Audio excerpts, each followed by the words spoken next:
Thank you all for joining us here at I-80 Sports, where the first round of the NHL playoffs has ended and the second round has just begun. It's time to go through the play-by-play of the first round, as well as predict what is going to go on in the second round. This is I-80 Sports.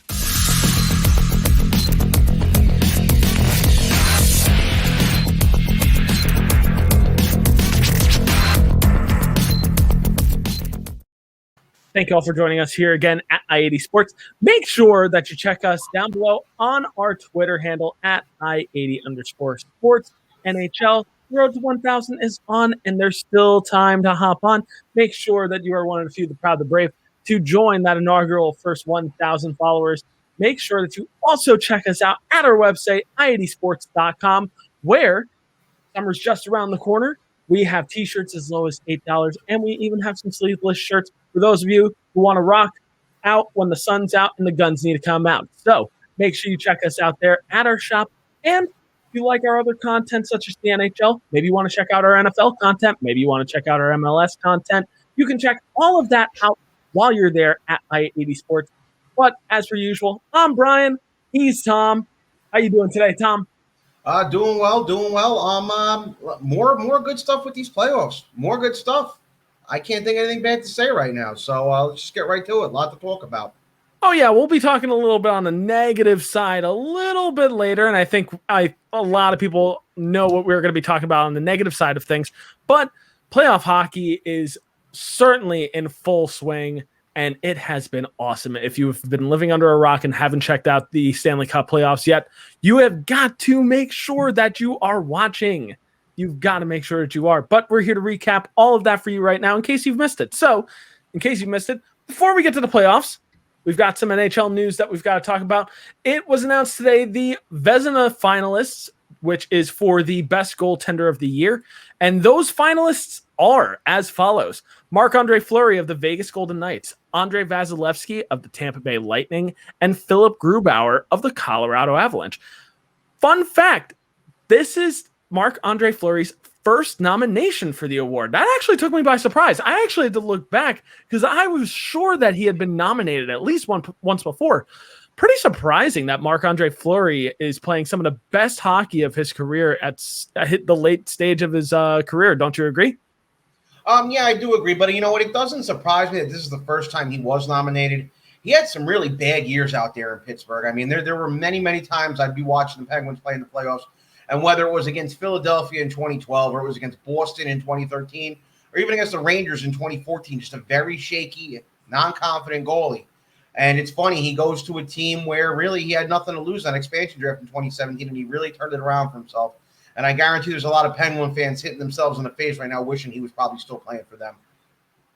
Yeah, this is very true. Another person that kind of stuck out to me was Philip Grubauer, and I had to look, and he had quite a season this year. I was actually pleasantly surprised. There's been no doubt of his ability in Colorado, and even when he was with Washington, he is certainly a decent goaltender. It just kind of took me by surprise that he was a finalist. And of course, Andrei Vasilevsky. What more is there to say on Andrei Vasilevsky? He is a fantastic goaltender, and he is one of the biggest building blocks for the Tampa Bay Lightning. And still, he's a very young goaltender. You know, his career is only just getting started. And he's already won the award once. So we'll see what happens down the road. We'll be predicting the awards later on as the Stanley Cup rolls on. But more NHL news, this one pertaining to the NHL playoffs. There's been a verdict. The Vegas Golden Knights forward Ryan Reeves has been suspended 2 games for a pretty nasty hit on Colorado defenseman Ryan Graves.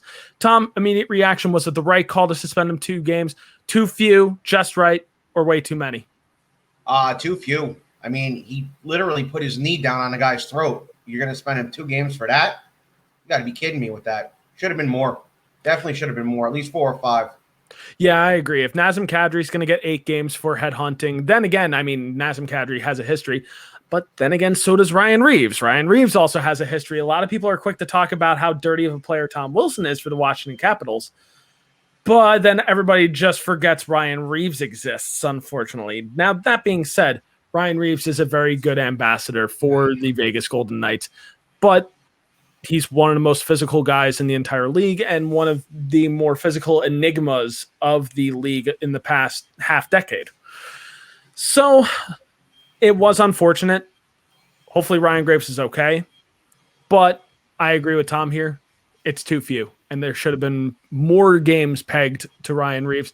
Or to highlight a tweet, I forget, I think it might have been Ryan Whitney that said this. His what do you call it? His discipline should have been playing all 20 minutes of each period instead, just to, make him suffer. But moving right along to the last piece of news before we recap the first round of the playoffs. The NHL Draft Lottery is set for tomorrow night, June 2nd.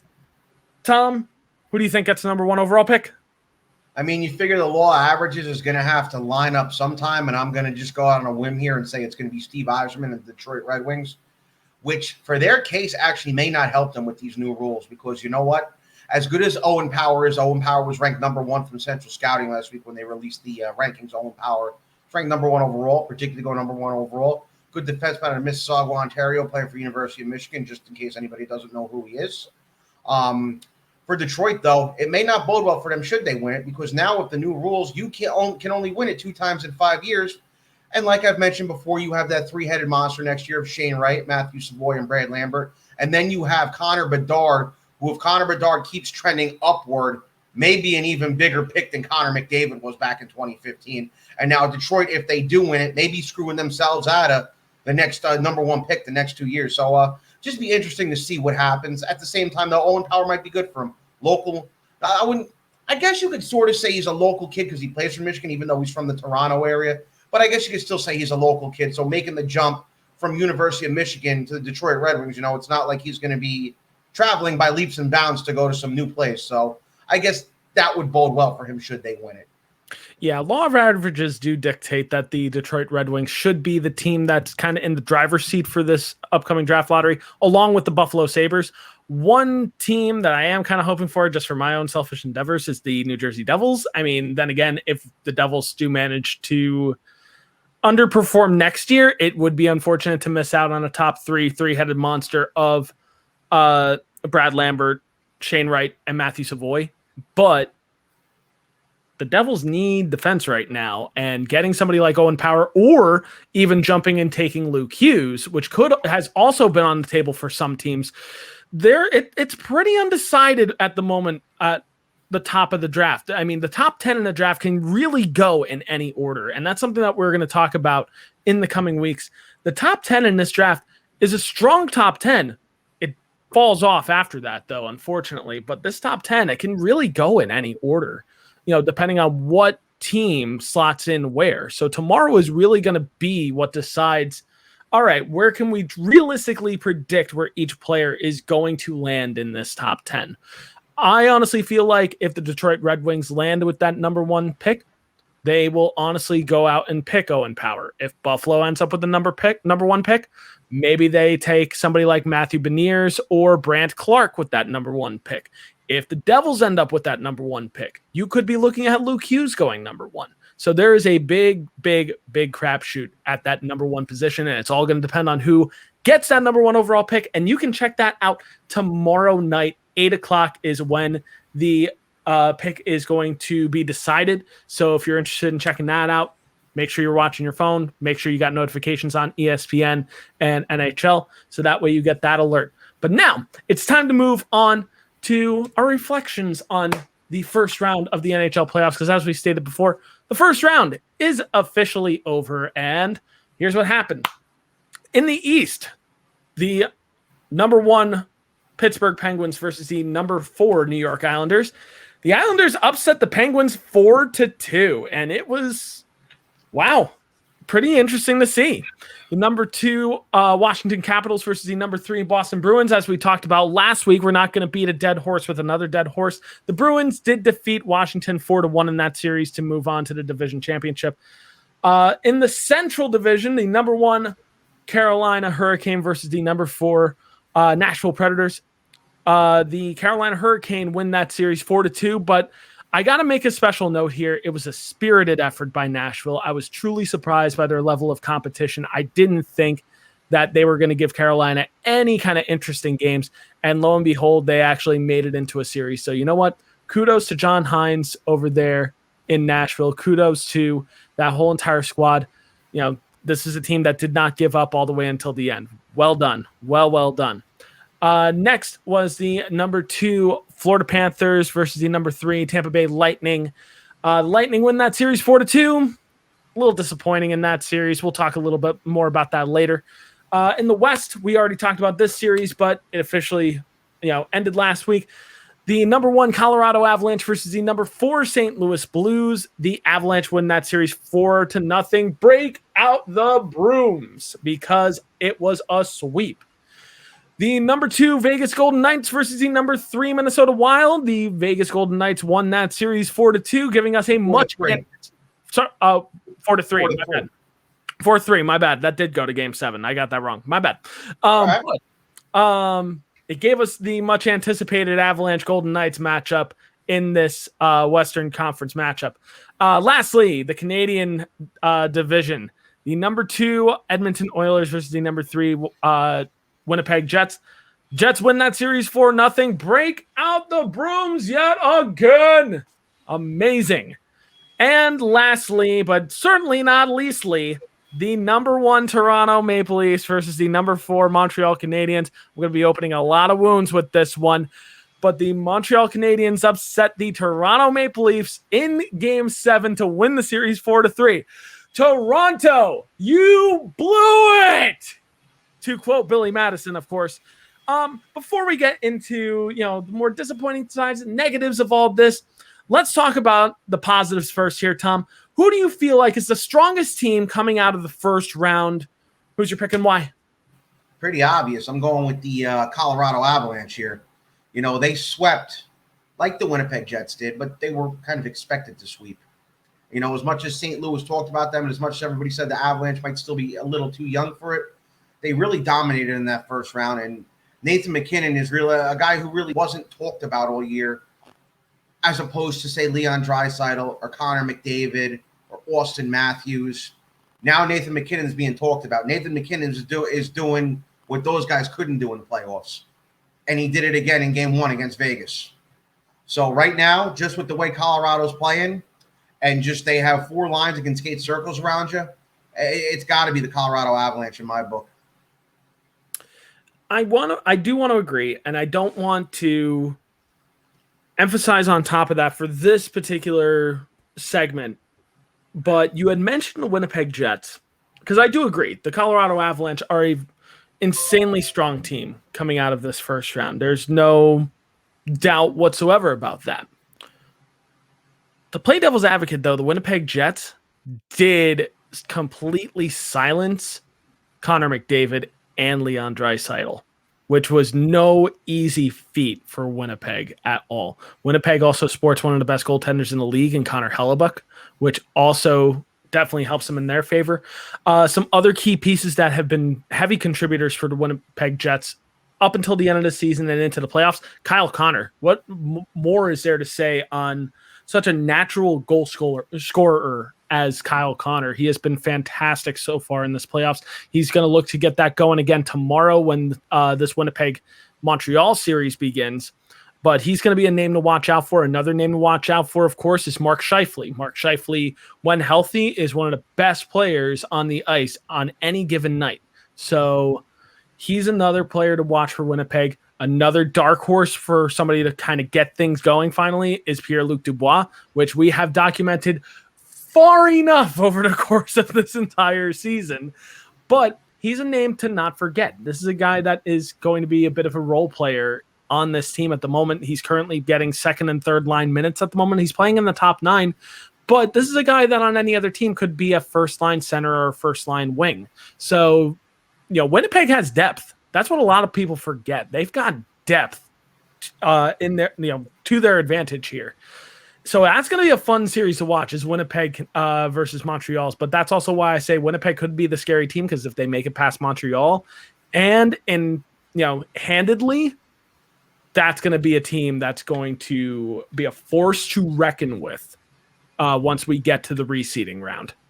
Now, moving on to the negative side of things, there are winners, there are losers, as I've stated many a time in the past. So we talked about who was the strongest team, who's the most disappointing team, and Tom, why is it Toronto?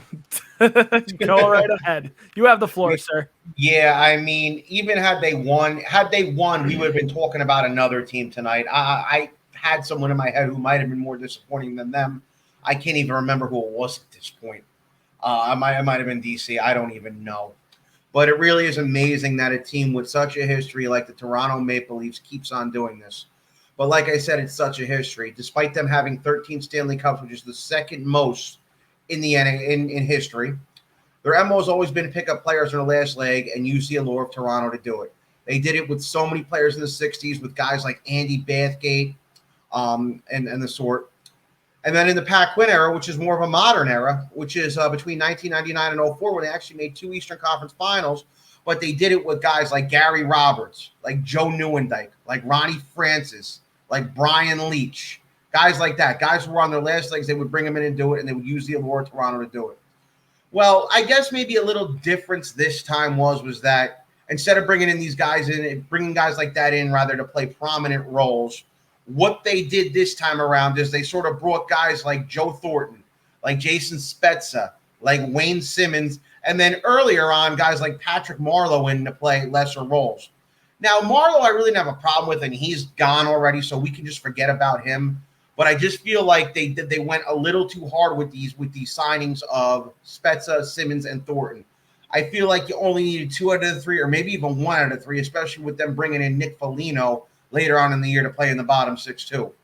It's a problem. It really is a problem when you bring in guys like that because they're older, they're slower, and even though these guys have been in the league forever, I mean, how much playoff success do they really have? I mean, Thornton, a couple of Thornton's teams went far in San Jose, but I mean, Spezza went to the finals once with Ottawa. Simmons really never went anywhere with Philly. So it's like they're bringing these guys in, but what experience do they have in winning the Stanley Cups? And the thing with Toronto, at least this time around, is they tried to rebuild the right way. They tried to rebuild like Pittsburgh and Chicago sort of did, and even LA to a lesser extent sort of did, where they tried to build rather by drafting well. They drafted guys like Austin Matthews. They drafted guys like Mitch Marner and William Nylander to build the team around, which is a great thing. And I know there's center depth people complain that was weak in 2018 against the Bruins. But, most of the season it was. But then that series, they put William Nylander at center, and it worked out real well. Now, in comes John Tavares in free agency that year, and he's the hometown superstar. And, you obviously bring him in. He's coming to play for his favorite team. But their biggest problem also back then was their defense. They never really tried to get a number 1 defenseman or tried to draft a number 1 defenseman or even develop a number 1 guy. They banked on Morgan Riley to be that guy, but it just never really worked out. And now if you think about it, if you go back to 2018, maybe what they should have done instead of bringing Tavares in was go knock on Chicago or LA's doors and said, hey, I see you guys are starting to decline a little bit. What would you think about sending us a guy like Drew Doughty or Duncan Keith? Guys who had, won Stanley Cups, had been through the wars. Guys who could be a veteran in the room but not be the captain. And I also think another problem in there is that, you have these young guys, like I had mentioned above, that Austin Matthews, Mitch Marner, and William Nylander. And here you are bringing you're bringing John Tavares in and you're giving him the C. And you're pretty much telling these guys that, oh, we don't trust you. We don't trust you to get us to the promised land. So we're bringing somebody else. We're bringing a guy in to lead and you guys just follow. And I think that might be a little problem in the room too. So now the rumor has it that because Marner had a terrible playoffs and had a terrible end of the season, they want to move him to Columbus for Seth Jones. But I'm not even sure Seth Jones is the guy either. Seth Jones really hasn't won anything. Columbus, beat Toronto last year, had that little run in 2019, but he's got a smidge more experience. Go back in time, and I really think maybe what they should have done was bring a guy like Doughty or a guy like Keith in. Those were the guys with the experience. You didn't have to give those guys the C, but they were good players. They could have led, and their veteran experience could have rubbed off on these guys. And now this year, they sold their soul to try to win it. They tried to pull a 94 Rangers by bringing everybody under the sun into play, and it didn't work out. They lost in Game 7. So now your drought in Toronto is 55 years long, and it's now the longest Stanley Cup drought in history. And this was once an organization that in 25 years between 1942 and 1967 won 10 Stanley Cups, and now you're going to go on 55 years, forget without winning a cup, 55 years without even getting to a final, 55 years without even getting into a Stanley Cup final. It's terrible. It really is. They gambled with it this year, and they had me. I was even believing the hype, and well, now it's just a big question mark up there, and now nobody knows what's going to happen. Yeah, I mean, it's a lot to unpack here when it comes to Toronto, and for me, this is honestly why I have said for the past couple of years why I can't buy into Toronto being a legitimate contender. This is literally case in point. Playoff collapses like this. Between Austin Matthews and Mitch Marner combined, in 7 games of the first round, 1 goal. 1 single goal. And you're paying between the two of them well over $20 million. I'm sorry, but for a team that's hyped up this much, they should not be this disappointing. You were up 3 games to 1. 3 games to 1. Such an epic collapse. Such a disappointment. And now you're left trying to pick up the pieces. There's a lot of question marks here. Who goes in the offseason? How do you fix this team right now? How do you get them out of playoff purgatory? It's not like this team has trouble scoring. There's no doubt about that. John Tavares, Austin Matthews, Mitch Marner, William Nylander, heck, even Zach Hyman, all guys proven to score and have proven it on the stat sheet time and time again. Probably the only person that showed up in this playoff was William Nylander. He was probably the only person out of this bunch that showed up. In the offseason, you lose Freddie Anderson, but you already probably knew that you were losing Freddie Anderson because you already hitched your wagon to Jack Campbell. No knock on Jack Campbell there, but who's really going to be backing him up? Is it really going to be David Riddick? Is that really who you're going to rely on as your 1B for next year? Or are you going to really be stuck in cap hell and have to rely on David Riddick as your 1B? Jack Campbell can't take every game. No way can Jack Campbell take every game for Toronto. He's just not that level of goaltender. I'm sorry. I want him to prove him wrong. I want him to prove me wrong, rather. But he was fantastic in the regular season.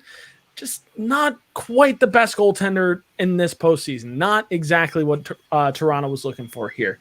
So now we're left to pick up the pieces. So where does Toronto go from here? Well, here's the thing. You've got to try to, in a light way, build from the bottom up. Tom made a really good highlight before. Defense was a major problem for Toronto. I don't believe in Morgan Riley as a true number 1 defenseman. TJ Brody is certainly not a number 1 defenseman. He looked lost some of the time in those games. From watching, TJ Brody was one of the weaker links for Toronto this year in their defensive core in general. Zach Bogosian probably leaves in free agency. Maybe you try to re-sign him. That's fine. He's a guy with playoff experience, and hell, he's probably the only guy on your roster that's actually won a Stanley Cup, so it's actually worth keeping him around. But the problem becomes you're stuck in cap hell. You're strapped. You really don't have that much room to breathe at the moment. Yeah, you got Freddie Anderson coming off the books. That helps a little bit. But you got to try to get a couple pieces here. So my bold take here, you got to break up the boy band here. You got to break up the boys club. Because Matthews, Marner, and Nylander together cannot perform. They can't focus on hockey. It's now been proven 3 years straight. They cannot focus on hockey together. Apart, fantastic. All 3 of them. Some of the most talented hockey players on the planet. Separate them. You've got to separate them. You've got to keep them far apart, even if that means that you got to deal them. Mitch Marner, I want him to prove me wrong, and I've already had people, telling me that I'm wrong on this one, and I'm fine with that. I want Mitch Marner to prove that he can perform without Austin Matthews. I'm sorry, but this season, the stat totals, that's all Austin Matthews. I would be hard-pressed to say that the majority of those assists were on Austin Matthews' goals. He's riding coattails right now. He's a guy that should be scoring on both ends of the stat sheet at the moment. But beyond that, you also have William Nylander, who has had one foot out the door already and has been, a point of contention in general of what are we going to do with him? He's been rumored to be moved for the past year and a half now. Bold take. Trade Nylander. Get whatever you can. Trade Marner. Get something really good. I'm not saying you get a first rounder this year. You don't need that. Go and get a first rounder for next year. I think you'll be plenty happy if you end up getting a first round pick with whatever you try to get back for Mitch Marner in this deal. Yes, the rumor is right now Seth Jones is being dangled out there, and maybe that could be a good potential landing spot for him in Toronto.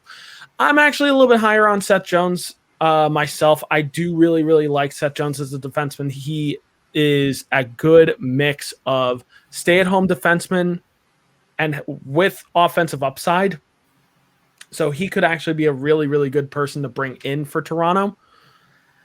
You got to get more than Seth Jones from Columbus for Mitch Marner, though. If you're really going to commit to giving up on Mitch Marner, then you've got to literally get the farm back in return and really hit this reset button. But you trade Nylander, you trade Marner. That way you get some cap relief, and now you can actually build for actual situational players. Build that bottom six more. That bottom six basically right now just consists of Alex Kerfoot. That's about it. That's rough. Build that bottom six. Get a couple good defensemen. And maybe get yourself a legitimate 1B if you're going to hit your saddle to Jack Campbell. But I've talked well enough about Toronto at this point. It's such a disappointment. And I'll end with this catchphrase on Toronto. The Toronto Maple Leafs, disappointing fans since 1967. Tom, you wanted to add something? One more fun fact. We were talking about defense in the Toronto Maple Leafs. The Toronto Maple Leafs have never had a Norris Trophy winner in their history. They have never had a Norris Trophy winner. That is sad. Another fun fact about Toronto, actually, because it actually just popped off on my cerebellum. This is their 8th consecutive loss in a series-deciding game. 8th consecutive loss in a series-deciding game. That's not good. One more thing. Tampa Bay just went up 2-0 on Carolina. About 11:25 left in the third. Ooh, that doesn't bode well as we segue into our second round predictions here, which perfect segue. What do you know? Segues are great. So, second round predictions. The second round has begun, as Tom just alluded to with that Tampa Bay Carolina series. So, we're just going to quickly give some bold predictions for the second round. So, we're going to start right down the line. In the East, we have the New York Islanders versus the Boston Bruins. Tom, who's your pick? I'm going with the Bruins in 6 here. I wouldn't say Saturday night was a good game. Saturday night was a complete slaughter by the Bruins, but good game last night, and it was just an unfortunate way to lose it for the Bruins. I feel like had that Cizikas breakaway not happened, the Bruins may have won that in OT, and they'd be heading to Long Island up too. Islanders are a good team. Islanders play Lou Lamoriello style hockey. But what the Islanders don't have that the Devils did is they don't have that Marty Brodeur caliber goalie. They don't have the Scott Stevens and Scott Niedermayers and Brian Rafalski's on defense. They have some good cores of forwards. They still have the even four lines, but they have maybe Mitch Marner is akin to a Patrick Elias, but that's about it. As much as people want to praise Lou, this is not the New Jersey Devils that Lou Lamoriello had. He had some superstars on the back end, and the Islanders, while they have good players back there, they don't have guys like the Devils had. So I'm going with the Bruins in 6. Yeah, I tend to agree on this one. I'm going to say Bruins in 7. I'm going to give the Islanders the benefit of the doubt that they're going to make this a fight to the bitter end.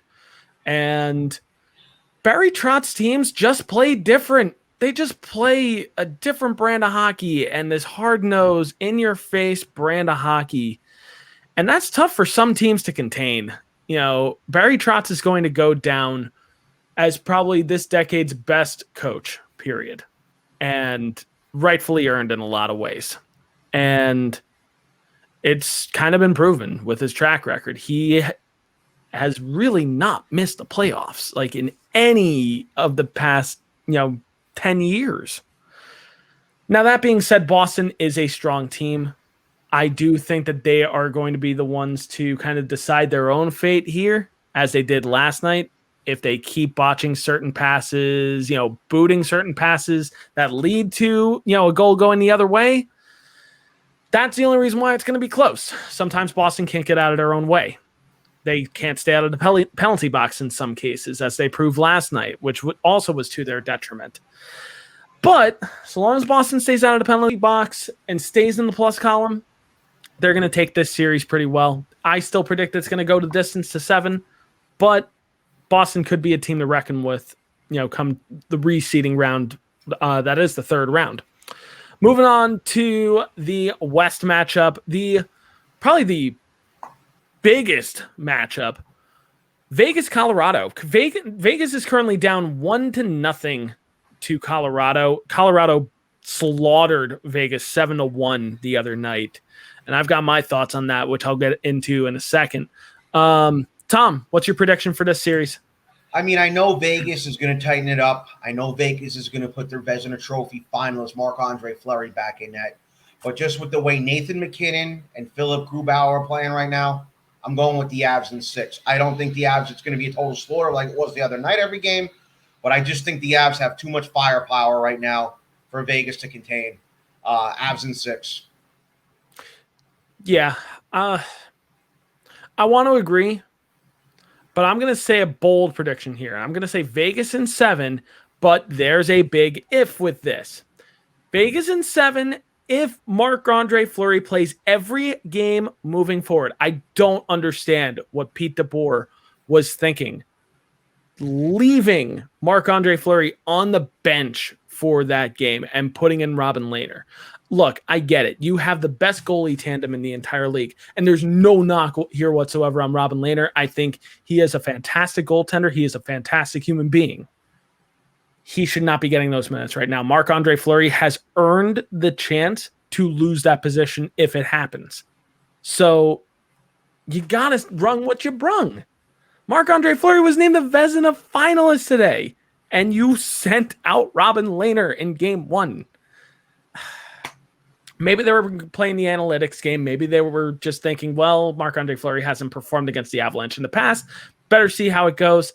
It did not work out in Pete DeBoer's favor or Vegas's favor whatsoever in game 1. They lost 7-1. They've got to regroup here. I have no doubt that Vegas will absolutely get back to the drawing board and get back to playing tough, fast hockey in game 2. But the only way Vegas wins this in 7 is if Marc-Andre Fleury plays every game going forward. That's the only way it happens. Next, moving on to the Central, the Carolina Hurricane versus the Tampa Bay Lightning. Tom, your prediction? I'm going with the Bolts in 5, and Carolina's going to have a big, big hill to climb if things don't change in the next 8 minutes and 54 seconds, because they're about to go back into Tampa Bay down 2-0 if the score does not change. So, I mean, maybe they steal one over there. If they win game 3 and things hold, this is if results hold, then maybe it gets a little more interesting and maybe it could go 6. But right now, I'm just going to be conservative with it. I'm going to say Bolts in 5. Well, I'm going to be the optimistic one here, maybe painfully optimistic for Carolina. I'm actually going to say Carolina in 6. I honestly do think Carolina has the firepower to be able to outduel Tampa Bay. What I also think Carolina has is good, solid defense. They've got some really good pieces on that D core between Dougie Hamilton, Brett Pesce, Brady Shea. You've got some really, really, really good pieces for Carolina. Obviously, your question mark is in net, though, Nedeljkovic has been good. Mrazek, when he's healthy, has been good. It should go Carolina's way, but Tampa Bay is just that resilient team, and it also helps getting Nikita Kucherov back almost like WrestleMania style. So it could go either way. My bold prediction is Carolina in 6. I'm probably going to be wrong, but I want to be right here. I really want to be right here. So we'll see what happens. And lastly, the Canadian division, we've got the Winnipeg Jets versus the Montreal Canadiens. Tom, your Well, let pick. me preface what I'm about to say with kind of an analogy here. You ever seen a slaughterhouse where they line the cows and the livestock up and they're ready to slaughter them Yeah. so they can go become whatever food we like to eat? That's what this series is. This is a slaughterhouse. They're both lined up to get slaughtered by either Vegas or Colorado in the next round because that's who they're going to have to play. And I meant to say this before when I was talking about the Leafs. It's just not good for hockey that the Leafs aren't there right now. You know, you kind of have Colorado or Vegas now pretty much can start penciling their plans for a Stanley Cup final because they're going to destroy whoever comes out of this series is going to get destroyed by either the Golden Knights or the Avalanche. Whoever comes out of the series, I'm saying the Avalanche, but that's moot point right now. Going to go with the upset special here. Going to go with the Habs, but the Habs will be lined up to get slaughtered by the Colorado Avalanche or the Vegas Golden Knights in the next round. I mean, I wouldn't necessarily put it that way, just simply because Montreal and Winnipeg have two of the best goaltenders on the entire planet.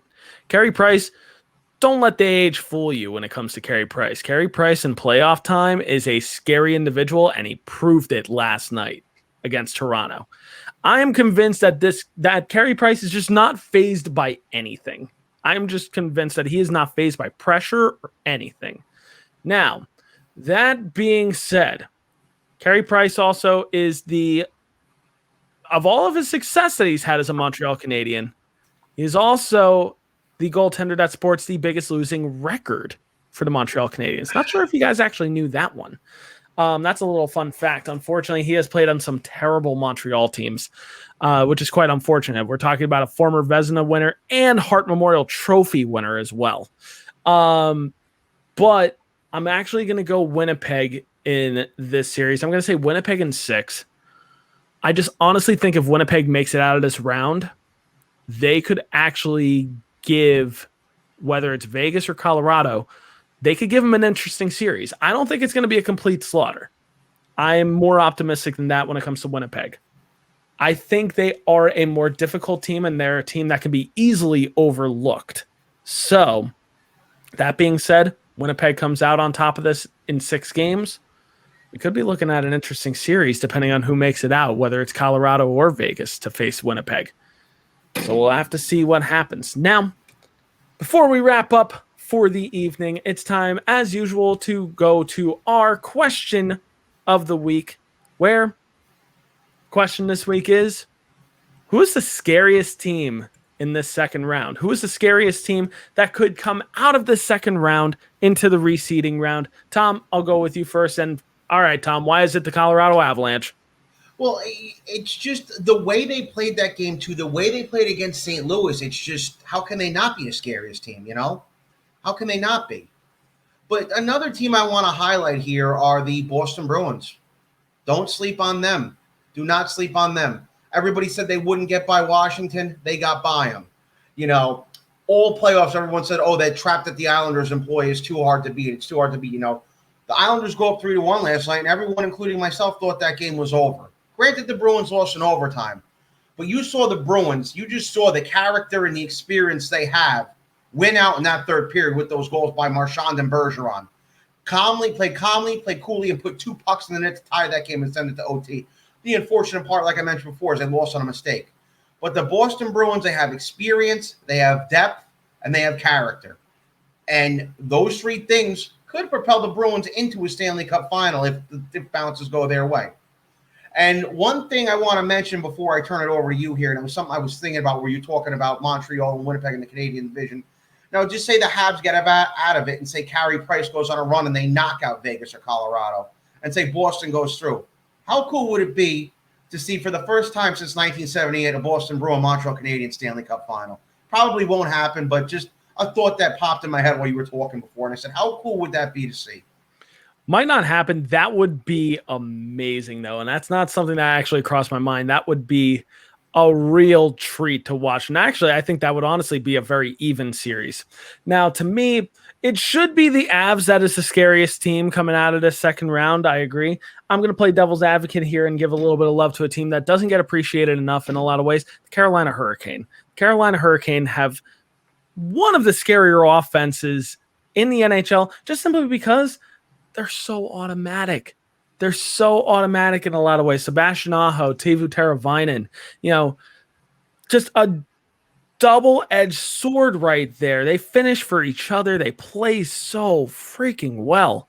Obviously, tonight they're not playing as well, which Tom is currently watching as I'm literally they're 4 minutes and 53 seconds away from getting shut out.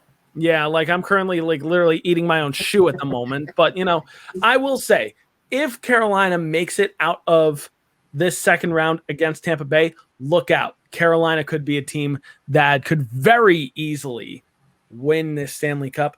And, it would be very much akin to 2006 when they won last time.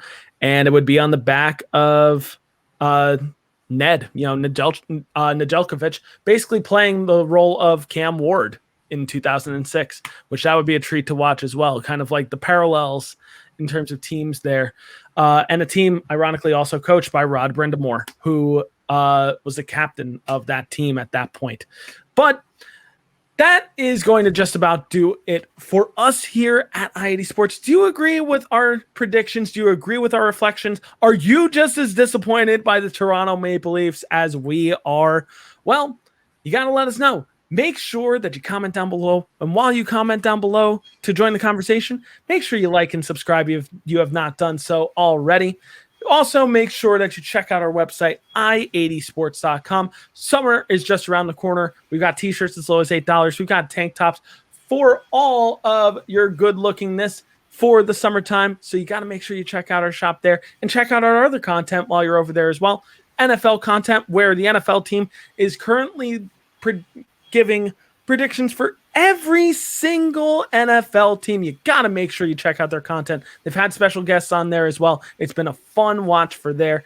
Make sure you check out that and the MLS content as well. And as always, follow us down below at I80_sports NHL. The road to 1,000 is still on, and you could be a part of that inaugural 1,000 that joins us. So that being said, it's time to keep watching hockey. It's time to keep watching the second round. We'll come back next week to talk more about the second round. But as per usual, I'm Brian. He's been Tom. This has been I-80 Sports NHL.